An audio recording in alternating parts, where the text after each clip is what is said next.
नमस्कार साथियों, मेरा नाम है आर के सिंह। संस्कृति पीसीएस यूट्यूब चैनल पे आप सभी का स्वागत है। आज एक बड़े ही महत्वपूर्ण और संवेदनशील मुद्दे की चर्चा करने वाले हैं और ये जुड़ता है उत्तर प्रदेश पुलिस से, जिसके संदर्भ में कहा जा रहा है कि उत्तर प्रदेश का नया कानून आ चुका है। किसके संदर्भ में? तो दहेज प्रताड़ना के संदर्भ में।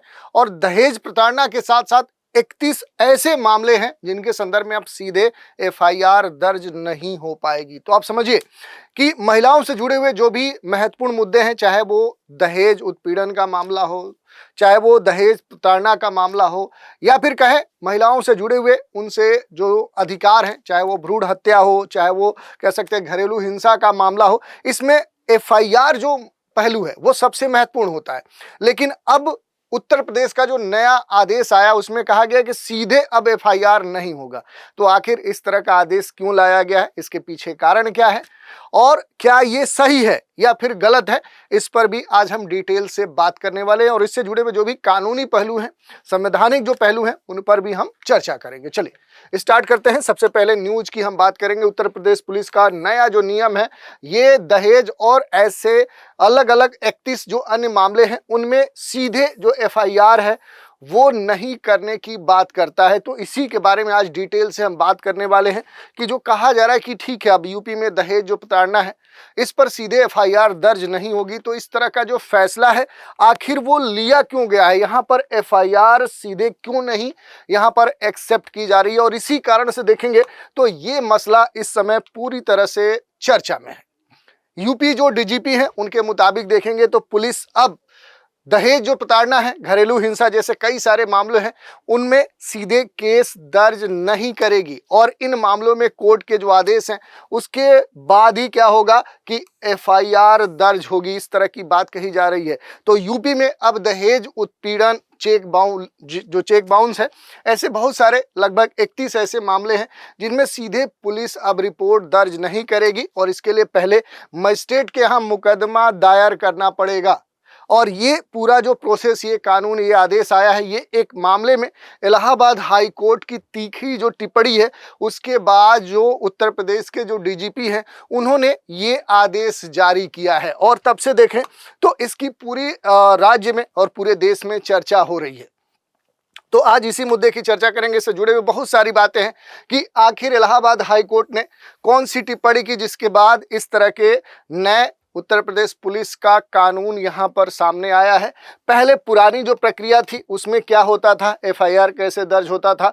अब नई जो एफआईआर प्रक्रिया, चाहे वो महिला उत्पीड़न का मामला हो या ऐसे कौन कौन से मसले हैं जिनके संदर्भ में अब सीधे एफआईआर दर्ज नहीं होगी, और ये क्यों इस तरह का आदेश लिया गया है, कोर्ट का इस पर क्या टिप्पणी है, और सामाजिक और घरेलू जो अपराध हैं, कौन कौन से ऐसे अपराध हैं जो इसमें शामिल होंगे, या फिर आर्थिक ऐसे कौन से मसले हैं जिनके संदर्भ में अब सीधे एफआईआर दर्ज नहीं होगी, और ये कितना सही है कितना गलत है, इस पर भी हम खास तौर पे बात करने वाले हैं। तो देखिए, अगर थोड़ा सा हम इसके प्रावधानों की बात करें कि पहले स्थिति यहाँ पर क्या थी, जैसे कुछ जो अपराध है उसमें एफआईआर नहीं बल्कि क्या होती है, कंप्लेंट केस, जो परिवाद है वो होगा, ये बात कही गई। जो भी पुलिस है वो पुलिस शिकायत दर्ज करेगी, एप्लीकेशन लेगी, लेकिन एफआईआर तभी होगी जब क्या होगा कि अब जो कोर्ट है, जो मजिस्ट्रेट है, उनके आदेश होंगे।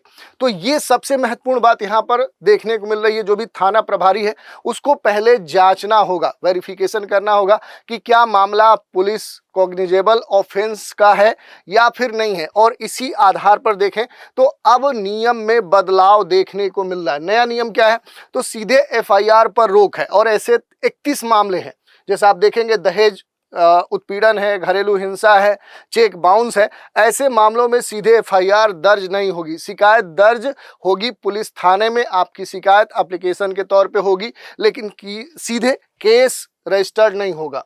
परिवाद की बात कही जा रही है और इन मामलों में पीड़ित मजिस्ट्रेट के पास उसे जाना होगा, कोर्ट के आदेश के बाद ही पुलिस जो एफआईआर है वो इसमें होगी। तो पहले और अब की जो प्रक्रिया है वो बदल चुकी है। पहले सीधे अपराध होता था, पुलिस थाने आप जाते थे और यहाँ पर एफआईआर करते थे, लेकिन अब ये नहीं लागू है। अब क्या है, अपराध होगा, आपको पुलिस थाना जाना होगा, वहाँ पर प्रार्थना पत्र देना होगा, संबंधित जो भी विभाग है या फिर जो मजिस्ट्रेट है वो क्या करेगा, आदेश देगा, न्यायालय के स्तर पे और फिर उसके न्यायालय के आदेश के बाद ही एफआईआर आप दर्ज करा सकते हैं। तो इस तरह की जो बात है ये अब खुलकर सामने आ रही है, क्योंकि उत्तर प्रदेश में पुलिस अब दहेज प्रताड़ना सहित 31 जो मसले हैं उन मामलों में केस दर्ज नहीं करेगी।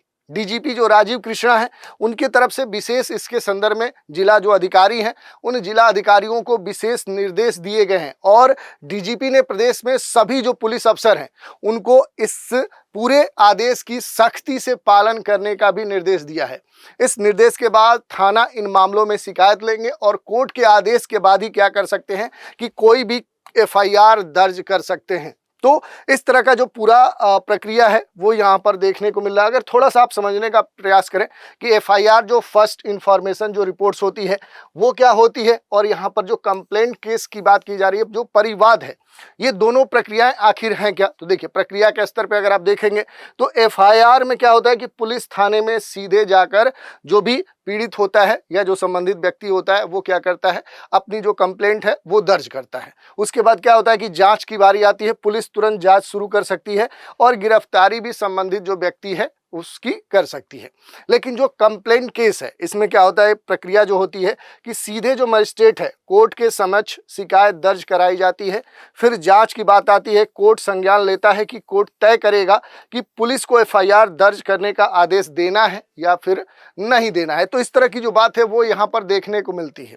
डीजीपी जिन अपराधों में कानूनी या कानून सिर्फ परिवाद का जो नियम है वो तय करता है, वो सीधे एफआईआर दर्ज करना गंभीर त्रुटि के स्तर पे देखता है। तो इस तरह की जो बातें हैं वो यहाँ पर हमें देखने को मिलती हैं। दूसरी बात देखिए, अगर इस पूरे मसले के संदर्भ में देखें, जैसे यूपी के जो डीजीपी है राजीव कृष्ण, उनके मुताबिक जिन मामलों में कानून के तहत जो फैसले हैं वो फैसले केवल परिवाद का प्रावधान है तो उनमें एफआईआर जो दर्ज है वो करना सरासर गलत उन्होंने माना है। ये आदेश इलाहाबाद हाई कोर्ट की लखनऊ बेंच की ओर से इस संबंध में आपत्ति के बाद दर्ज किया गया है। हाई कोर्ट की जो लखनऊ बेंच है उसने बीते 25 फरवरी को अनिरुद्ध तिवारी बनाम यूपी सरकार का एक जो मसला है उसमें कड़ी टिप्पणी की थी।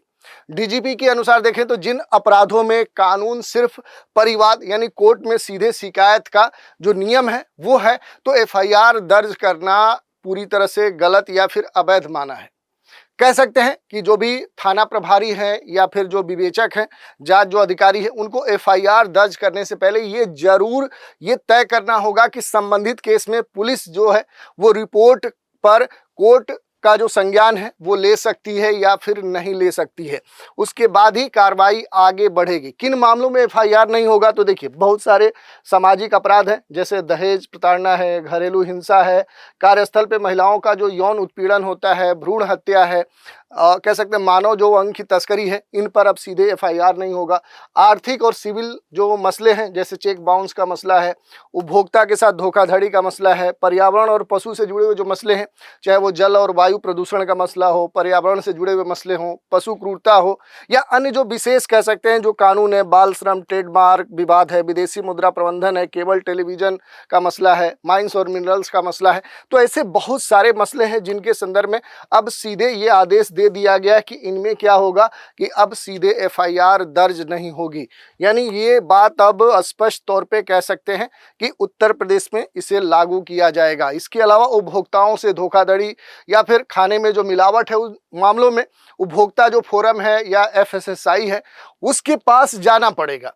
यानी संबंधित जो विभाग है उसमें इसकी पहले क्या है एप्लीकेशन आपको देनी पड़ेगी, प्रार्थना पत्र, और इसकी एफआईआर पुलिस दर्ज नहीं करेगी। जैसे बहुत सारे मसले हैं, जैसे आप देखेंगे जैसे बाल श्रम जैसे जो मसले हैं, बाल श्रम या वायु प्रदूषण, विदेश में जो भी माल ले जाने लाने या फिर ट्रेडमार्क संबंधित जो या मानव तस्करी से जुड़ा हुआ मसला है, कार्यस्थल पे जो महिलाओं से जुड़े हुए मसले हैं, यौन उत्पीड़न का मसला है, जल प्रदूषण का मसला है, टेलीविजन नेटवर्क का मसला है, समुद्र प्रबंधन का या कीटनाशक दवाओं को नियंत्रित करने जैसे जो मसले हैं, ये सारे क्या हैं अब इसमें शामिल कर लिए गए हैं। अब एक प्रश्न ये उठता है कि आखिर क्यों लिया गया ये फैसला क्यों लिया गया है? तो इलाहाबाद हाई कोर्ट की सख्त टिप्पणी के बाद ये लिया गया है। जो अनिरुद्ध तिवारी बनाम यूपी सरकार का मसला जो हमने बताया, उसके बाद हाई कोर्ट की जो आपत्ति आई है, उस न्यायालय की आपत्ति के बाद इस तरह का यहाँ पर कह सकते हैं आदेश जारी किया गया है। तो ये कहा गया है यहाँ पर, जो भी कोर्ट की आपत्ति है कि पुलिस नियमों के विरुद्ध जाकर ऐसे मामलों में एफआईआर दर्ज कर रही है जहां कानून सिर्फ परिवाद की अनुमति देता है। तो गलत एफआईआर का नतीजा क्या होगा कि आरोपी को कोर्ट में तकनीकी फायदा मिल जाता है, पूरी केस प्रक्रिया अवैध हो सकती है और जांच कमजोर हो सकती है, और अंततः क्या होगा, जो पीड़ित है उसको न्याय मिलने में देरी हो सकती है। और इसी के संदर्भ में देखें तो एक्शन लिया जा रहा है उत्तर प्रदेश के डीजीपी राजीव कृष्णा की तरफ से कि गंभीर जो त्रुटि है उसको सुधार करने के लिए नए जो आदेश है वो यहाँ पर जारी कर दिए गए हैं। अब देखिए यहाँ पर जो नया आदेश है इसके अगर कानूनी आधारों की हम बात करेंगे तो देखिए, भारतीय नागरिक जो सुरक्षा संहिता है बीएनएसएस 2023 धारा 219 है, यह स्पष्ट रूप से प्रावधान करती है कि कुछ अपराधों में जो कोर्ट है वो केवल परिवाद जो कही जा रही है कि उस पर ही संज्ञान ले सकता है, पुलिस रिपोर्ट या एफआईआर पर नहीं। भारतीय न्याय संहिता 2023 की जो धारा 81 से 84 है, इसमें कहा जा रहा है कि अदालत ने आपत्ति जताई थी कि इन धाराओं के तहत दंडनीय किसी भी अपराध का संज्ञान बिना पीड़ित की सीधी शिकायत के नहीं लिया जा सकता है। तो इस तरह की बात कही जा रही है कि पहला जो बीएनएसएस की धारा 219 है, दूसरा 81 से 84 है कि इन धाराओं के तहत जो भी दंडनीय जो अपराध है उसमें सीधे एफआईआर कानूनी प्रावधान नहीं है। और डीजीपी का यहाँ पर अगर आप देखेंगे जो तर्क है कि जहाँ कानून सिर्फ परिवाद की अनुमति देता है वहाँ पुलिस के द्वारा एफआईआर दर्ज करना कह सकते हैं कि पूरी तरह से अवैध है। तो ये बात यहाँ पर कही जा रही है।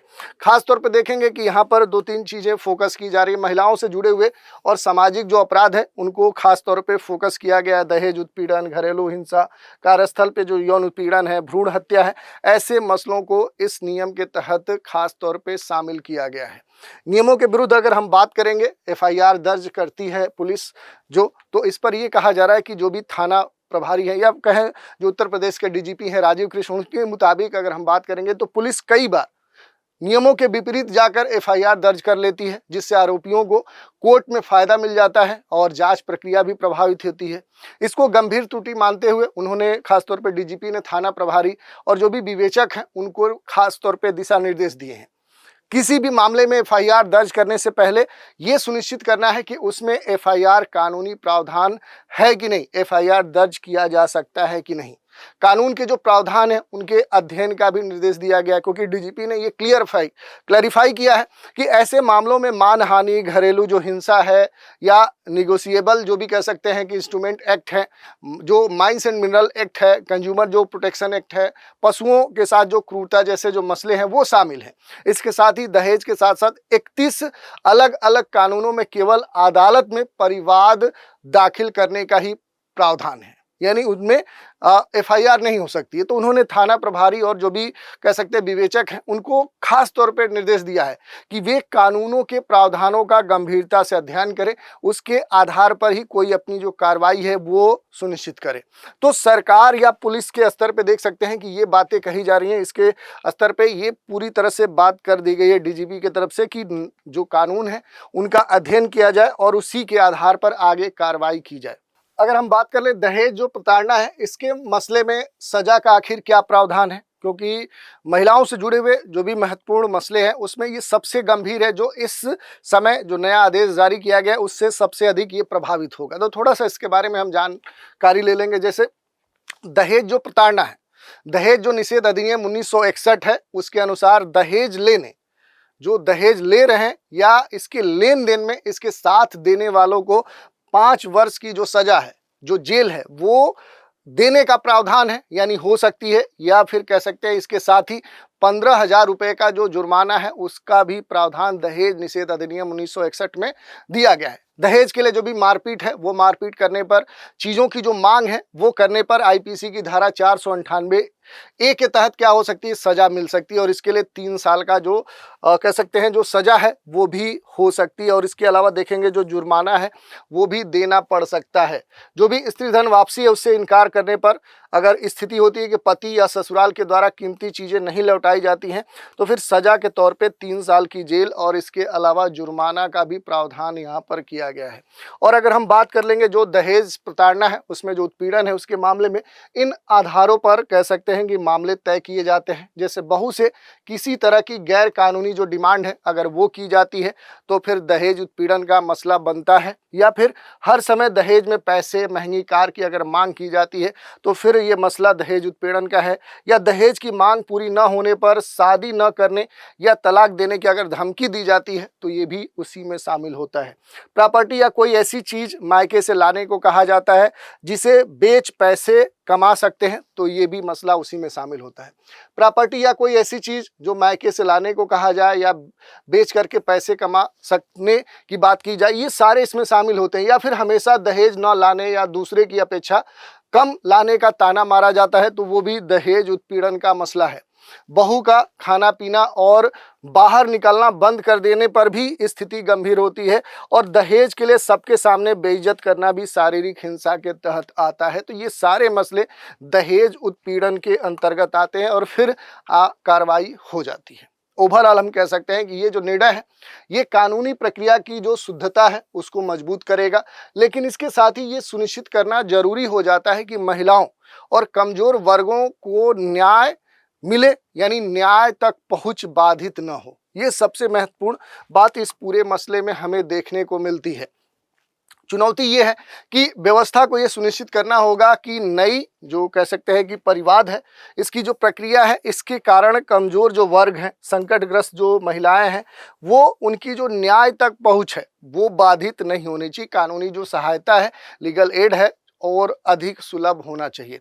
और इसी के संदर्भ में देखेंगे कि इस पूरे आदेश के संदर्भ में कुछ लोग समर्थन में भी है, कुछ आलोचनाएं भी हो रही हैं। जैसे अगर आप देखेंगे आलोचना की है अगर हम बात कर ले तो महिलाओं की जो सुरक्षा है उसके ऊपर असर पड़ सकता है इस नए आदेश का।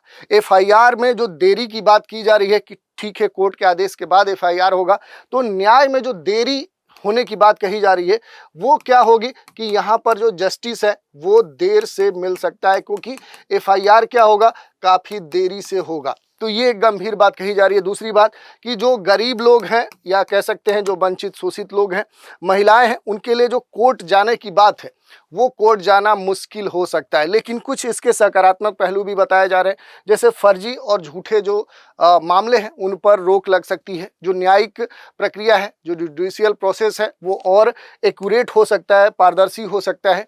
कानून के सही जो अनुपालन है उसको बढ़ावा मिल सकता है। तो कह सकते हैं कि बहुत सारे पहलू हैं, दोनों तरह के विचार यहाँ पर देखे जा सकते हैं कि ठीक है नया जो आदेश है उसके सकारात्मक पहलू भी हैं, कुछ नकारात्मक पहलू हैं। अब देखने वाली बात है कि इस आदेश का कितना प्रभाव होता है और कौन से महत्वपूर्ण कह सकते हैं कि इसमें खामियां देखने को मिलती है, ये तो समय बताएगा। तो ये पूरा न्यूज़ हमने देखा, इसी पर एक प्रश्न देख लेते हैं। निम्न में से कौन सा मामला अब सीधे एफआईआर के अंतर्गत नहीं आएगा? हत्या का मामला, चोरी का मामला, दहेज प्रताड़ना का मामला या फिर डकैती का मामला? तो सही जो उत्तर है वो आपको कमेंट के माध्यम से हम तक प्रेषित करना है। तो आज के एपिसोड में हमने इसी मुद्दे की चर्चा की कि ठीक है अब सीधे दहेज उत्पीड़न जैसे 31 जो मसले हैं उसमें सीधे एफआईआर नहीं हो सकेगी। तो आखिर ये पूरा मसला है क्या, और इससे जुड़ी हुई जो महत्वपूर्ण बातें थी उन पर हमने चर्चा की। आशा करते हैं आप सभी को सेशन पसंद आया होगा। पसंद आया हो तो वीडियो को लाइक शेयर कमेंट करिए। चैनल पर नए हैं तो चैनल को सब्सक्राइब करिए।